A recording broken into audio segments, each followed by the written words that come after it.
শিক্ষার্থীদের বিক্ষোভে উত্তাল দেশ, সংঘর্ষে নিহত 6। অনির্দিষ্টকালের জন্য শিক্ষা প্রতিষ্ঠান বন্ধ। আজ গায়েবে না জানাজা ও কফিন মিছিল। মুক্তিযোদ্ধারা যে দলেরই হোক তাকে সর্বোচ্চ সম্মান দিতে হবে বলেন প্রধানমন্ত্রী। দেশকে এগিয়ে নিতে গবেষণায় গুরুত্ব দেওয়ার তাগিদ। এবং অরাজনৈতিক ইস্যুকে রাজনৈতিক আন্দোলনে পরিণত করা হচ্ছে বললেন ওবায়দুল কাদের। যুক্তরাষ্ট্রের বক্তব্যের প্রতিবাদ জানালো বাংলাদেশ।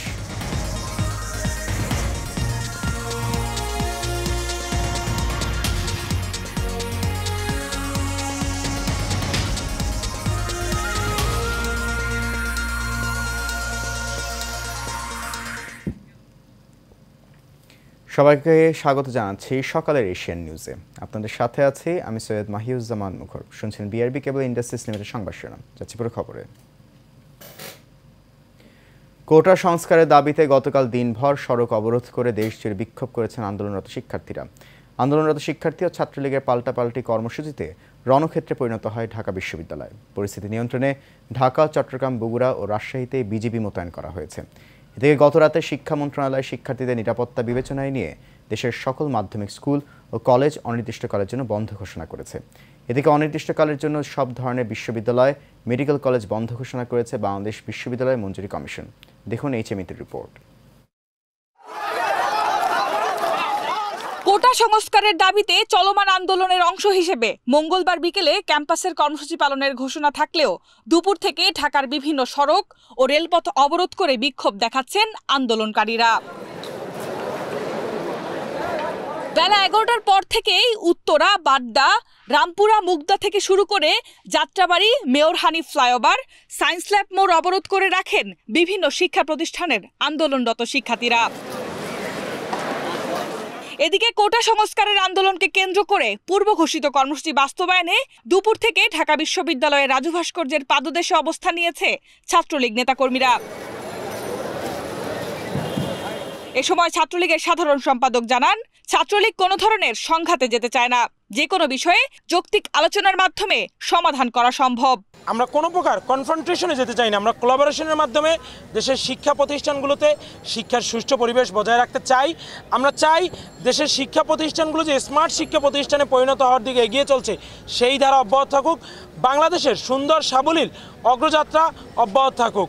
এদিকে ঢাকা বিশ্ববিদ্যালয়ের প্রোটোকল বডির এক সদস্যকে কোটা সংস্কারের দাবিতে আন্দোলন করা শিক্ষার্থীরা মারধর করেছে বলে অভিযোগ উঠেছে। HMET, Asian television, Dhaka. বীর মুক্তিযোদ্ধাদের সর্বোচ্চ সম্মান দিতে হবে উল্লেখ করে প্রধানমন্ত্রী শেখ হাসিনা বলেছেন, জাতির পিতার ডাকে বীর মুক্তিযোদ্ধারা তাদের জীবন বাজি রেখে পরিবার পরিজনের মায়া ত্যাগ করে শত্রুকে পরাজিত করে বিজয় নিশ্চিত করেছেন। গতকাল প্রধানমন্ত্রী ফেলোশিপ 2024-25 এর নির্বাচিত ফেলোদের পুরস্কার প্রদান অনুষ্ঠানে শেখ হাসিনা আরও বলেন, ক্ষুদ্র নৃগোষ্ঠী, প্রতিবন্ধী, অটিস্টিক, নারী কেউ যাতে পিছিয়ে না থাকে তার জন্য সরকার সচেষ্ট রয়েছে। বিস্তারিত নূর মোহাম্মদ ভুইয়ার রিপোর্টে। প্রধানমন্ত্রী ফেলোশিপ 2024-25 নির্বাচিত ফেলোদের জন্য প্রধানমন্ত্রীর কার্যালয়ে পুরস্কার প্রদান অনুষ্ঠানের আয়োজন করা হয়। অনুষ্ঠানে 50 জনকে অ্যাওয়ার্ড প্রদান করেন প্রধানমন্ত্রী শেখ হাসিনা। এ সময় প্রধানমন্ত্রী বলেন, যুদ্ধ বিধ্বস্ত দেশে মেধাবীদের জন্য কাজ করেছেন জাতির পিতা, তাই দেশকে এগিয়ে নিতে গবেষণার গুরুত্ব দেবার তাগিদ সরকার প্রধানের। একটা যুদ্ধ বিধ্বস্ত দেশ যেখানে কোনো রিজার্ভ মানি নেই, কারেন্সি নোট নেই, রাস্তাঘাট, পুল, ব্রিজ, স্কুল, কলেজ সবকিছু বিধ্বস্ত, শূন্য হাতে তিনি যাত্রা শুরু করেছিলেন ধ্বংস স্তূপের উপর দাঁড়িয়ে। ঠিক সে সময় আবার সকল প্রাথমিক বিদ্যালয়গুলি জাতীয়করণ করে দেন। শিক্ষকদের সরকারি চাকরির মর্যাদা দিয়ে তিনি শিক্ষাকে গুরুত্ব দেন।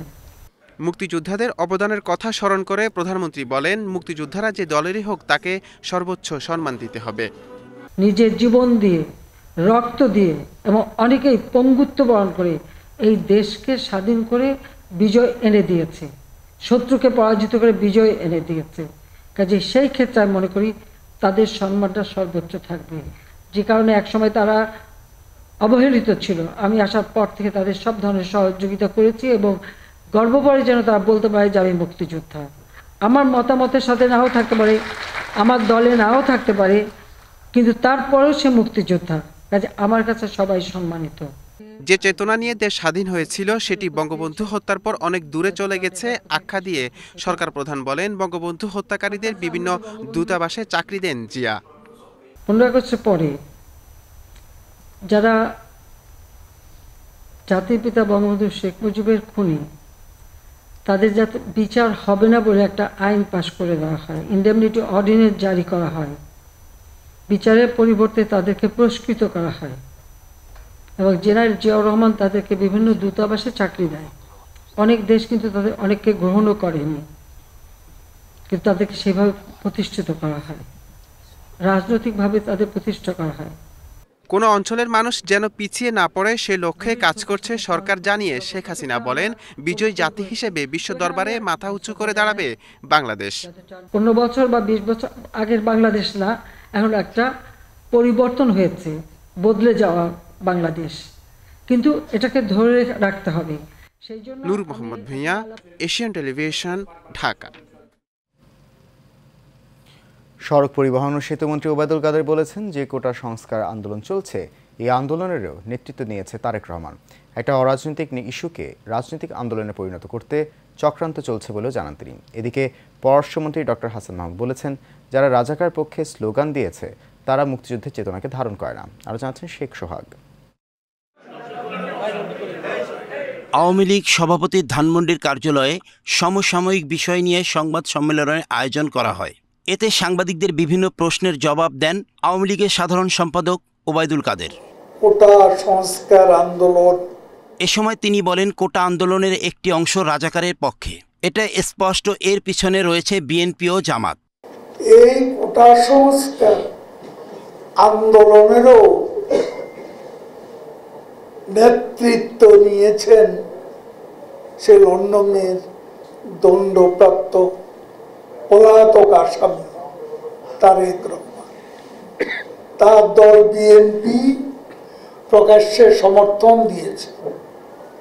একটা অরাজনৈতিক ইস্যুকে সমর্থন দিয়ে রাজনৈতিক আন্দোলনে রূপ দেওয়ার চক্রান্ত তারা করছে। তারেক রহমান প্রতিনিয়তই বাংলাদেশে 2013, 14, 15 সালের মতো, 2018 সালের মতো আবারও এই আন্দোলনকে রাজনৈতিক আন্দোলনে পরিণত করার জন্য আজকে বিভিন্ন অপশক্তিকে লেলিয়ে দিচ্ছে। তারেক রহমান লন্ডন থেকে নির্দেশনা দিচ্ছে, বিএনপি জামাতের ক্যাডাররা জোর করে ছাত্রদের আন্দোলনে নামতে চাপ দিচ্ছে। উল্লেখ করে তিনি বলেন, প্রধানমন্ত্রীর বক্তব্য বিকৃত করে উপস্থাপন করা হচ্ছে। সরকারকে উৎখাত করার জন্য দেশে বিদেশে নানান চক্রান্ত চলছে। আজকে দেশের প্রধানমন্ত্রী সংবাদ সম্মেলনে যে বক্তব্য দিয়েছে সেটাকেও বিকৃতভাবে উত্থাপন করা হচ্ছে এবং আদালতের রায় বল প্রয়োগের মাধ্যমে পরিবর্তন করার চেষ্টা হচ্ছে। এসবের পেছনে একটি মতলবী মহল আছে। এদিকে বঙ্গবন্ধুর কন্যা শেখ হাসিনার কারাবন্দী দিবস উপলক্ষে তেজগাঁও ঢাকা জেলা আওয়ামী লীগের কার্যালয়ে এক আলোচনা সভায় পররাষ্ট্রমন্ত্রী হাসান মাহমুদ বলেন, যারা রাজাকারের পক্ষে স্লোগান দিয়েছে তারা মুক্তিযুদ্ধের চেতনা ধারণ করে না। যারা এই রাজাকারের পক্ষে স্লোগানের নেতৃত্ব দিয়েছিল তাদেরকে চিহ্নিত করা হচ্ছে। আমি দৃঢ়ভাবে মনে করি, যারা এইভাবে রাজাকারের পক্ষে স্লোগান দিয়ে রাষ্ট্রবিরোধী অবস্থান নিয়েছে তাদের বিরুদ্ধে ব্যবস্থা গ্রহণ করা জরুরি। পররাষ্ট্রমন্ত্রী আরও বলেন, কোটার বিষয়ে সুপ্রিম কোর্টের নিষ্পত্তি না হওয়া পর্যন্ত সরকারের কিছুই করার নেই। দেশে বিশৃঙ্খলা সৃষ্টি করবে সেটি আওয়ামী লীগের নেতাকর্মীরা বরদাস্ত করবে না। শেখ সোহাগ, এশিয়ান টেলিভিশন, ঢাকা। কোটা সংস্কারের বিষয়ে সরকার সর্বোচ্চ আদালতকে পাশ কাটিয়ে কিছুই করবে না বলে জানিয়েছেন আইনমন্ত্রী আনিসুল হক। গতকাল সকালে জাতীয় প্রেস ক্লাবের প্রগতিশীল কলামিস্ট ফোরামের আয়োজিত বিচারহীনতায় বাংলাদেশ বেআইনি আইন, ইনডেমনিটি ও কারারুদ্ধ জননেত্রী শীর্ষক সেমিনারে কথা বলেন তিনি। আইনমন্ত্রী বলেন, আদালতকে পাশ কাটানোর সুযোগ সরকারের নেই, তাই অপেক্ষা করতে হবে। কেউ যদি না বুঝেই দেশকে অস্থিতিশীল করতে চায়, তাদের আইনের আওতায় আনা হবে।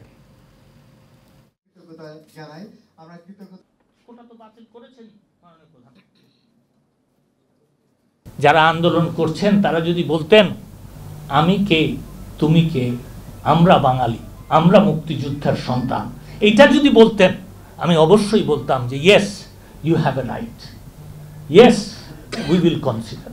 কিন্তু দুঃখের হলো আজকে এই ইনডেমনিটি অর্ডিন্যান্স, এই 15ই আগস্ট 1975, এই বঙ্গবন্ধুর কন্যাকে কারারুদ্ধ করা, এটার চেইন হিসাবেই আজকে তারা যেই স্লোগানের কথা আপনারা বলছেন সেই স্লোগান দিতে সাহস পায়। আজ মুহররমের দশম তারিখ, পবিত্র আশুরা। ইসলামের ইতিহাসে আশুরা এক অসামান্য তাৎপর্য উজ্জ্বল। ইবাদত বন্দেগীর জন্য এই দিবস অতুলনীয়। 61 হিজরি সালের এই দিনে হযরত মুহাম্মদ সাল্লাল্লাহু আলাইহি ওয়াসাল্লামের প্রাণপ্রিয় দৌহিত্র হযরত ইমাম হোসেন রাদিয়াল্লাহু আনহু ও তার পরিবারের সদস্যরা ইয়াজিদের সৈন্যদের হাতে কারবালার ময়দানে শহীদ হন। পবিত্র আশুরা তাই মুসলিম উম্মার জন্য এক তাৎপর্যময় ও শোকাবহ দিন। পবিত্র আশুরা ও তাজিয়া মিছিল উপলক্ষে ব্যাপক নিরাপত্তা ব্যবস্থা নেওয়া হয়েছে বলে জানিয়েছেন ডিএমপি কমিশনার হাবিবুর রহমান।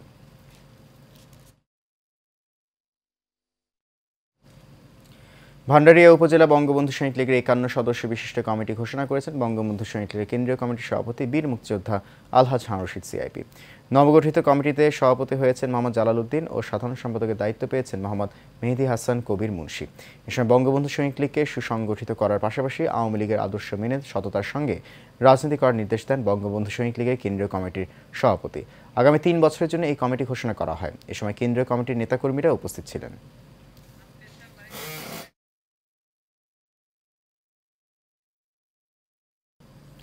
তুমি কে আমি কে, বাঙালি বাঙালি এই স্লোগানকে বিকৃত করার প্রতিবাদে ও কোটা আন্দোলনের নামে একটি কুচক্রী মহলের নৈরাজ্যের প্রতিবাদে ময়মনসিংহের ত্রিশালে এক প্রতিবাদ সমাবেশ ও বিক্ষোভ মিছিল করেছে স্থানীয় মুক্তিযোদ্ধারা। মঙ্গলবার উপজেলা মুক্তিযোদ্ধা সংসদ ও মুক্তিযোদ্ধা সন্তান কমান্ডের উদ্যোগে এই সমাবেশ ও বিক্ষোভ মিছিল আয়োজন করা হয়। ময়মনসিংহ জেলা মুক্তিযুদ্ধ পুনর্বাসন সংস্থার সভাপতি নুরুল ইসলাম মোমেনের সভাপতিত্বে সমাবেশে বক্তব্য রাখেন বীর মুক্তিযোদ্ধা মুজাহিদ খান ভোলা, আব্দুল মান্নান, হরমুজ আলী, বাবুল আলম সহ আরও অনেকেই।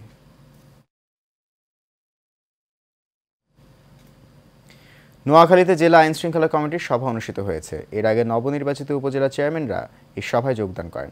এ সময় তাহারা জেলা প্রশাসককে ফুলেল শুভেচ্ছা জানান। পরে জেলা প্রশাসক কার্যালয়ে দেওয়ান মাহবুবুর রহমানের সভাপতিত্বে সভায় উপস্থিত ছিলেন জেলা পুলিশ সুপার মোহাম্মদ আসাদুজ্জামান, জেলা মাদক নিয়ন্ত্রণ অধিদপ্তরের সহকারী পরিচালক মোহাম্মদ আব্দুল হামিদ সহ আরও অনেকে।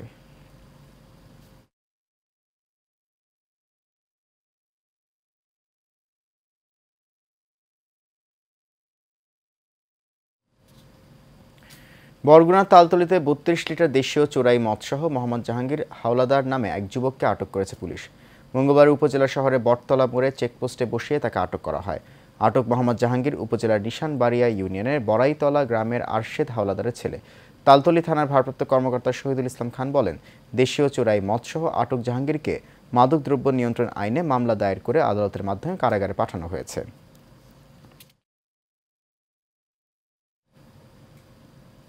প্রচলিত শিক্ষা ব্যবস্থার চেয়ে প্রযুক্তিভিত্তিক কারিগরি শিক্ষা ব্যবস্থায় উত্তম এই প্রতিপাদ্যকে সামনে রেখে গাজীপুরের কালিয়াকৈরে আন্তঃ উপজেলা বার্ষিক বিতর্ক প্রতিযোগিতা ও জাতীয় শিক্ষা সপ্তাহ পুরস্কার বিতরণী অনুষ্ঠান অনুষ্ঠিত হয়েছে।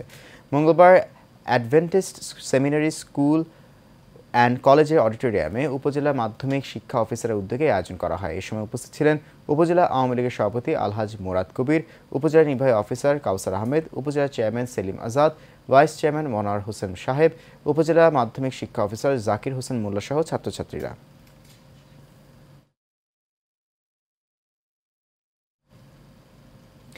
উত্তরের জেলা পঞ্চগড় সমতলের চায়ের রাজ্য হিসেবে পরিচিতি পেয়েছে অনেক আগেই। চা বাগানে মিশ্র ফলের বাগান হিসেবে গড়ে উঠেছে নানা জাতের আমের বাগান, আর এসব আম উৎপাদিত হচ্ছে জৈব বালাইনাশক ব্যবহার করে অর্গানিক উপায়ে। এতে করে ভোক্তাদের কাছে অর্গানিক আমের চাহিদা বাড়ায়, বাজারে আমের দামও বেশ ভালো। আখতারুজ্জামান আক্তারের পাঠানো তথ্যচিত্রে বিস্তারিত জানছেন আরভি ইসলাম হিমু। উত্তরের জেলা পঞ্চগড়ের সমতলের চা বাগানে শোভা পাচ্ছে সারি সারি ছোট বড় অসংখ্য আম বাগান, আর এসব আম উৎপাদিত হচ্ছে জৈব বালাইনাশক ব্যবহার করে অর্গানিক উপায়ে। সমতল জমির চা বাগানে চাষ হচ্ছে হাড়িভাঙা, আম্রপালি সহ নানা জাতের আম। চায়ের সঙ্গে সাথী ফল হিসাবে আম চাষ করে দ্বিগুণ লাভের মুখ দেখছেন কৃষকরা। কৃষকরা ভালো জৈব বালাইনাশক ব্যবহার করে একটা ভালো ফল তারা পাচ্ছে এবং ভালো একটা বেনিফিট আসতেছে। চা বিক্রি করে তারা হচ্ছে এখান থেকে একটা টাকা পাচ্ছে। আরেকটা হচ্ছে এই যে আম, এই আমগুলো কিন্তু চার বাগান হওয়ার কারণে এই আমগুলো কিন্তু খুব ভালো হচ্ছে এবং হচ্ছে এই আমগুলো পুরোটাই হচ্ছে আপনার অর্গানিকভাবে মানে জৈব বালাইনাশক পদ্ধতিতে এই আমগুলো চাষ হয়ে থাকে। আমরা বীজমুক্ত কাজ করতেছি, এখানে কোনো আমাদের বোতল ঝুলা আছে, হলুদ কাঠ ঝুলা আছে, যে মালিকের আমরা কাজ করতেছি, আমাদের এই দিয়ে তা দিয়ে সংসার সুন্দরভাবে চলে বাচ্চাদেরকে পড়ালেখা করে দিতে পারি। বীজমুক্ত আমার এখানে আম, কোনো বীজমুক্ত নাই, নাই। এই যে আমার যে ওষুধে যে পোকামাকড়ের জন্য আমি একটা হলুদ কাঠ রাখছি, আবার বোতল রাখছি। স্থানীয় চাহিদা মিটিয়ে এসব আম যাচ্ছে দেশের বিভিন্ন প্রান্তে। কৃষি বিভাগ বলছে প্রকল্পের আওতায় এনে কৃষকদের অর্গানিক আম উৎপাদনে প্রশিক্ষণ দেয়া হচ্ছে। আমরা কৃষি সম্প্রসারণ বিভাগের পক্ষ থেকে পার্টনার প্রকল্পের আওতায় এই সমস্ত চাষিদের উদ্যোক্তাদের আমরা প্রশিক্ষণের মাধ্যমে বিষমুক্ত আম চাষে উদ্বুদ্ধ করতেছি এবং আগামীতে চাষিরা আরও এই আম চাষ এগিয়ে নিয়ে যাবে বলে আমার বিশ্বাস। জেলায় আম বাণিজ্যকে কেন্দ্র করে তৈরি হয়েছে উদ্যোক্তা। নানা উপায়ে ভোক্তা পর্যায়ে আম সরবরাহ করছে বেশ কিছু প্রতিষ্ঠান। এসব আম বাগানে কাজ করে কর্মসংস্থানের সুযোগ হয়েছে অনেকের। আরভি ইসলাম Himu, Asian television.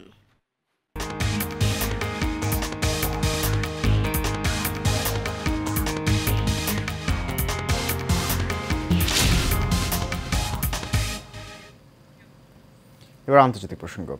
Donald Trump Republican president পদপ্রার্থী হিসেবে আনুষ্ঠানিক মনোনয়ন পেয়েছেন। স্থানীয় সময় সোমবার উইসকনসিন অঙ্গরাজ্যে মিলওয়াকিতে দলটির জাতীয় সম্মেলনে এই ঘোষণা দেওয়া হয়। গত শনিবারে ব্যর্থ হত্যা প্রচেষ্টার পর এদিন প্রথমবারের মতো জনসম্মুখে আসেন ট্রাম্প। ট্রুথ সোশ্যালে দেয়া এক পোস্টে ট্রাম্প বলেন, ভাইস প্রেসিডেন্ট হিসেবে জেডি ভ্যান্স সংবিধানের জন্য লড়াই চালিয়ে যাবেন, সেনাদের সঙ্গে থাকবেন এবং আমেরিকাকে সাহায্যের জন্য সবকিছু করবেন। এর আগে নির্বাচনী সমাবেশে গুলি চালানোর ঘটনাকে হত্যা চেষ্টা বলে অভিহিত করেছে এফবিআই। হামলার পর স্থানীয় সময় শনিবার রাতে পেনসিলভেনিয়ার বাটলারে এক সংবাদ সম্মেলনে এই কথা জানান বাহিনীটির কর্মকর্তারা।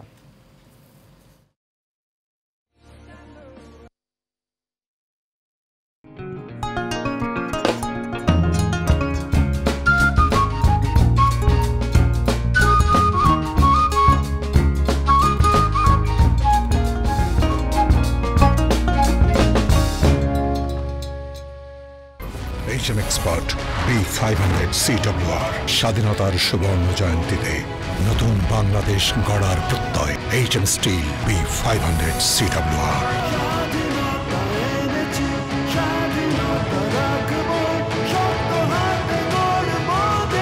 HM steel. চট্টগ্রামে টেরিবাজার ব্যবসায়ী সমিতির নির্বাচন অবাধ, সুষ্ঠু ও উৎসবমুখর পরিবেশে অনুষ্ঠিত হবে বলে আশ্বাস জানিয়েছেন প্রধান নির্বাচন কমিশনার আজম নাসিরউদ্দিন। আসন্ন টেরিবাজার ব্যবসায়ী সমিতির দ্বিবার্ষিক নির্বাচনের তফসিল ঘোষণাকালে প্রধান নির্বাচন কমিশনার এই কথা বলেন। তিনি বলেন, চট্টগ্রাম আন্দরকিল্লা আঞ্জুমান মার্কেটে 6 আগস্ট সকাল 8টা থেকে বিকেল 4টা পর্যন্ত বিরতিহীনভাবে টেরিবাজার ব্যবসায়ী সমিতির নির্বাচন অনুষ্ঠিত হবে।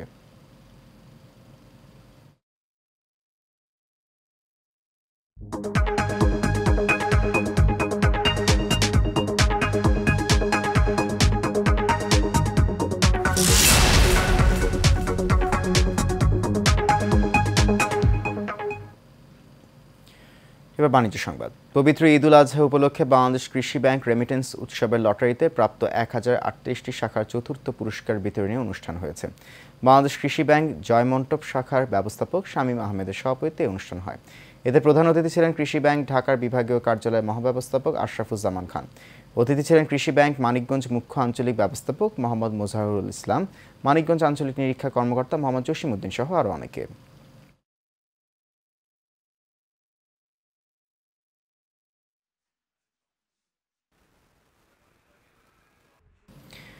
এর সাথে শেষ করব সকালের এশিয়ান নিউজ। তার আগে বিআরবি কেবল ইন্ডাস্ট্রিজ লিমিটেড সংবাদ শিরোনামগুলো জানিয়ে দিচ্ছি আরও একবার।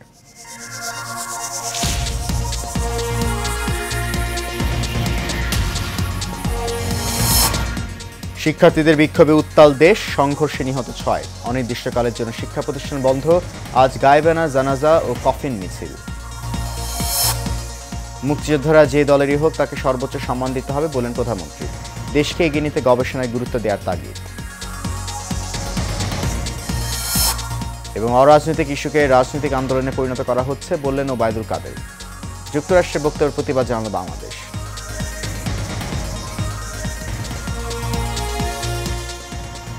সকালে এশিয়ান নিউজ এ পর্যন্তই। আমাদের পরবর্তী সংবাদ দেখার আমন্ত্রণ রইল। এতক্ষণ সঙ্গে থাকার জন্য অনেক ধন্যবাদ সবাইকে।